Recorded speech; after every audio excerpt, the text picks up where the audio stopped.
സിന്ധു നദീജല കരാർ യുദ്ധകാലത്ത് പോലും പുനഃപരിശോധിക്കാത്ത ഉടമ്പടി. പാകിസ്ഥാന് മേലുള്ള ഇന്ത്യയുടെ വലിയ പ്രഹരം. പാകിസ്ഥാന്റെ കിഴക്കൻ മേഖലയിലെ ജലലഭ്യത പൂർണ്ണമായും ബാധിക്കുന്ന നിലയിലേക്ക് എത്തിക്കുന്നതായിരിക്കും ഈ തീരുമാനം. പഹൽഗാം ഭീകരാക്രമണത്തിന് മറുപടിയായി ഇന്ത്യ കൈക്കൊണ്ട നടപടികൾ പാകിസ്ഥാന് മേൽ ദൂരവ്യാപക പ്രത്യാഘാതങ്ങൾ സൃഷ്ടിച്ചേക്കും. ഭീകരാക്രമണത്തിന് പാകിസ്ഥാൻ സഹായം നൽകിയെന്നാരോപിച്ച് ഇന്ത്യ പ്രധാനമായും 5 നടപടികളാണ് പ്രഖ്യാപിച്ചത്. അട്ടാരി അതിർത്തി അടയ്ക്കുക, പാക് പൗരന്മാർക്ക് യാത്രാവിലക്ക്, പാക് പൗരന്മാർ 48 മണിക്കൂറിൽ ഇന്ത്യ വിടുക, നയതന്ത്ര ബന്ധം വെട്ടിച്ചുരുക്കുക എന്നിവയ്ക്കൊപ്പം പാകിസ്ഥാനുമായുള്ള സിന്ധു നദീജല കരാറും ഇന്ത്യ മരവിപ്പിച്ചു. കരാറിൽ നിന്ന് ഇന്ത്യ പിന്മാറിയതോടെ പാകിസ്ഥാൻ നേരിടാൻ പോകുന്നത് വലിയ പ്രതിസന്ധിയാകുമെന്നാണ് വിലയിരുത്തലുകൾ. പ്രധാനമന്ത്രി നരേന്ദ്രമോദിയുടെ അധ്യക്ഷതയിൽ ചേർന്ന ഉന്നത തല യോഗത്തിനു ശേഷം പ്രഖ്യാപിച്ച തീരുമാനങ്ങളിൽ പാകിസ്ഥാന് ഏറ്റവും വലിയ പ്രഹരമാകാൻ പോകുന്നതും കരാർ റദ്ദാക്കിക്കൊണ്ടുള്ള ഇന്ത്യയുടെ ഈ നടപടിയാണ്.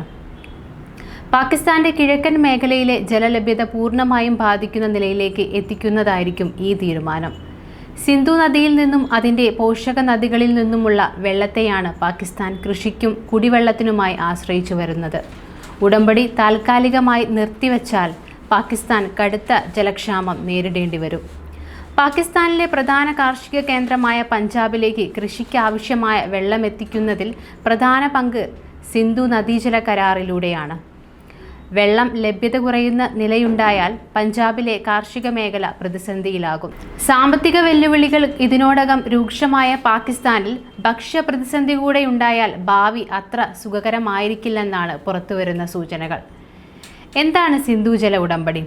സിന്ധു നദി, അതിൻ്റെ പോഷക നദികൾ എന്നിവയിലെ ജലം പങ്കിടുന്നതുമായി ബന്ധപ്പെട്ട് ഇന്ത്യയും പാകിസ്ഥാനും തമ്മിലുള്ള സുപ്രധാന ഉടമ്പടിയാണ് സിന്ധു നദീജല കരാർ.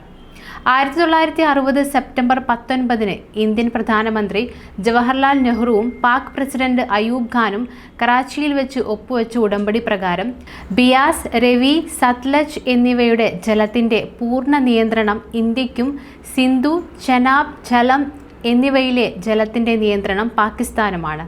ഇതുപ്രകാരം സിന്ധു നദീജല സംവിധാനത്തിലെ മൊത്തം ജലത്തിൻ്റെ ഏകദേശം 20% ഇന്ത്യക്കും ബാക്കി 80% പാകിസ്ഥാനും ഉപയോഗിക്കാൻ കഴിയും.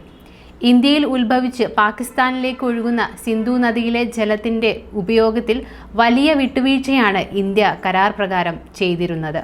ലോകബാങ്കിൻ്റെ നേതൃത്വത്തിൽ നടന്ന 9 വർഷത്തോളം നീണ്ട ചർച്ചകൾക്കൊടുവിലായിരുന്നു കരാർ സാധ്യമായത്. ആഗോളതലത്തിൽ വലിയ പ്രശംസ ഏറ്റുവാങ്ങിയിട്ടുള്ള കരാർ ഇന്ത്യക്കും പാകിസ്ഥാനും തമ്മിലുള്ള ബന്ധം പലതവണ വഷളായപ്പോഴും പുനഃപരിശോധിച്ചിരുന്നില്ല. 65 വർഷത്തിന് ശേഷം ഇന്ത്യ പാകിസ്ഥാന് മേൽ ഏൽപ്പിച്ചിരിക്കുന്ന വലിയ പ്രഹരമായാണ് കരാർ റദ്ദാക്കലിനെ കാണുന്നത്. എന്താണ് സിന്ധു നദീജല ഉടമ്പടിയുടെ പ്രാധാന്യമെന്ന് നോക്കാം. അതിർത്തിയിൽ കടന്നുള്ള ജലം പങ്കിടലിൽ ഏഷ്യയിലെ 2 രാജ്യങ്ങൾ തമ്മിലുള്ള ഏക കരാറാണ് സിന്ധു നദീജല ഉടമ്പടി. അയൽ രാജ്യങ്ങൾ തമ്മിലുള്ള സഹകരണത്തിൻ്റെ പ്രാധാന്യം കൂടിയായിരുന്നു കരാർ ഉയർത്തിക്കാട്ടിയത്.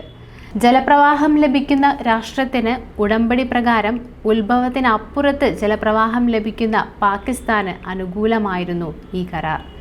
സിന്ധു നദീജല സംവിധാനത്തിൻ്റെ ഏകദേശം 80% വെള്ളം പാകിസ്ഥാൻ ഉപയോഗിക്കാൻ കഴിയും. 1944 US മെക്സിക്കോ ജല ഉടമ്പടി പ്രകാരം മെക്സിക്കോയ്ക്ക് ലഭിക്കുന്നതിനേക്കാൾ ഏകദേശം 90 മടങ്ങ് കൂടുതലാണ് പാകിസ്ഥാൻ ലഭിക്കുന്നത്.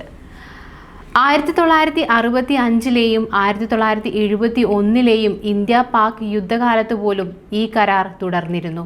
2001 ഇന്ത്യ പാർലമെന്റ് ആക്രമണം, 2019 പുൽവാമ ആക്രമണം തുടങ്ങിയ സംഭവങ്ങളുടെ പശ്ചാത്തലത്തിലും ഇന്ത്യ ഈ കരാറിൽ നിന്ന് പിന്മാറിയിരുന്നില്ല.